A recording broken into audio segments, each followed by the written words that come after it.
News 7 Tamil நேயர்களுக்கு வணக்கம். இப்போ நான் எங்கே வந்திருக்கேன்னு பார்த்தீங்கன்னா, நுங்கம்பாக்கம்ல நடக்கக்கூடிய ஒரு கல்ச்சுரல் எக்ஸிபிஷனுக்கு வந்திருக்கேன். இந்த எக்ஸிபிஷன் மே 17ஆம் தேதி தொடங்கி மே 25ஆம் தேதி வரைக்கும் நடைபெற இருக்கு. ஸோ இந்த எக்ஸிபிஷனில் என்ன ஸ்பெஷல்னு பார்த்தீங்கன்னா, எங்கள் கம்போடியன் கல்ச்சருக்கும் தமிழ் கல்ச்சருக்கும் இருக்கக்கூடிய சிமிலாரிட்டிஸை சொல்கிறாங்க.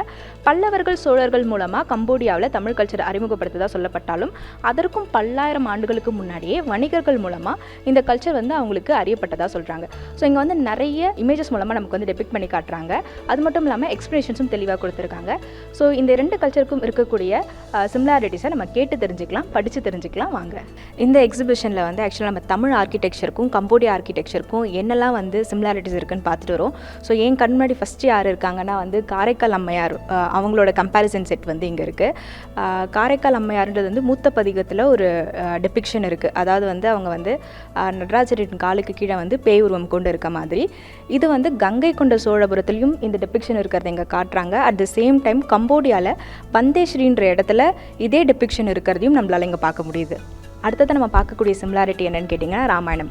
எஸ், ராமாயணம் நமக்கு இங்கே லிட்ரேச்சராக இருக்க மாதிரி அவங்களுக்கும் ராம்கெர்ன்ற பேரில் அறியப்படுது.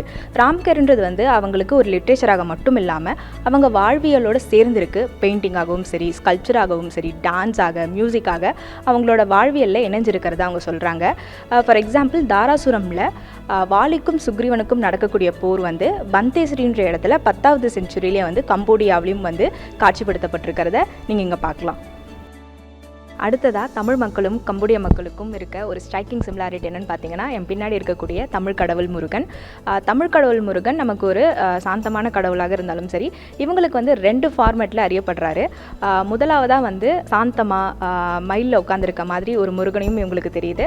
அடுத்ததாக அதே மயிலில் உட்காந்து சண்டை போடக்கூடிய ஒரு போர்க்கடவுளாகவும் முருகனை இவங்க வழிபடுறாங்க. ஸோ முருகன் மயில் மேலே அமர்ந்து வேலேந்தி சண்டை போடுற காட்சியை அங்கோர் வாட்டில் பார்க்க முடியும்னு சொல்கிறாங்க. கம்போடியாவுக்கும் நமக்கும் கடவுளாகட்டும் இல்லை கோவில்களாகட்டும் அந்த சிற்பங்களாகட்டும் அந்த ஒற்றுமையெல்லாம் தாண்டி இன்னும் வேற ஒரு ஒற்றுமை அப்படி என்ன இருக்குன்னு கேட்டிங்கன்னா எழுத்து நடை.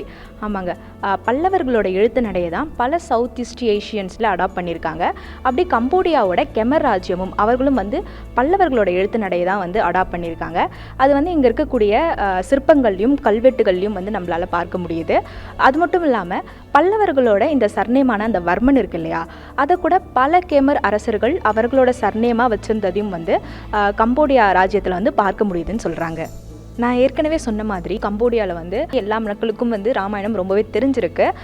அதில் ஒரு டெபிக்ஷன் தான் நீங்கள் பார்த்தீங்கன்னா, ராவணன் 10 தலை ராவணன் என்ன பண்ணுறாரு, மவுண்ட் கைலாஷை தூக்குறாரு.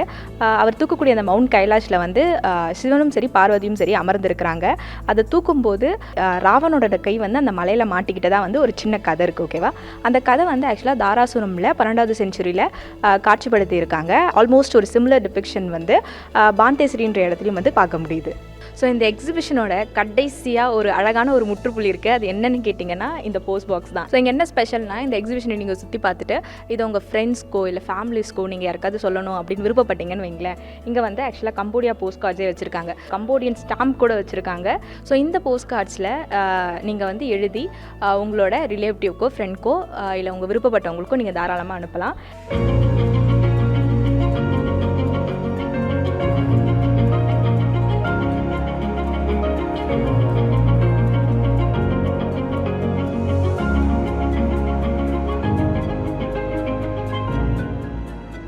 ஹலோ மேம், ஆக்சுவலாக தமிழ் ஸ்டைல் ஆர்கிடெக்சருக்கும் கம்போடியா ஸ்டைல் ஆர்கிடெக்சருக்கும் இங்கே நிறைய சிமிலாரிட்டிஸ் பார்க்க முடியுது.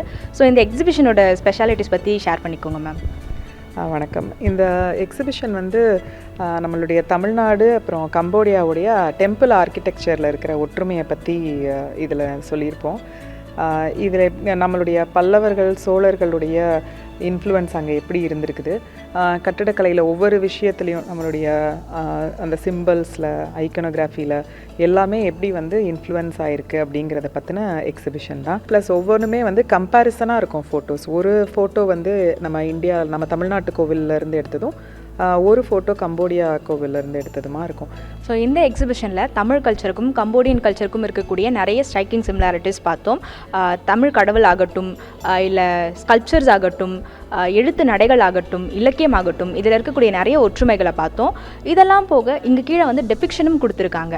ஸோ நீங்கள் இந்த டெபிக்ஷனை படிச்சும் கூட தெரிஞ்சுக்கலாம். அதெல்லாம் போக நீங்கள் ஒரு ஹிஸ்ட்ரி லவராக இருக்கீங்க, இன்னும் வரலாற்று நிறைய தெரிஞ்சுக்கணும்னு ஆர்வமுடையவங்களாக இருக்கீங்கன்னா நீங்கள் பொறுமையாக உட்காந்து இங்கே ஒரு ஏவி ஓடுது. ஸோ இன்னும் நிறைய விஷயங்களை இந்த ஏவி மூலமாக நீங்கள் பார்த்து தெரிஞ்சுக்கலாம்.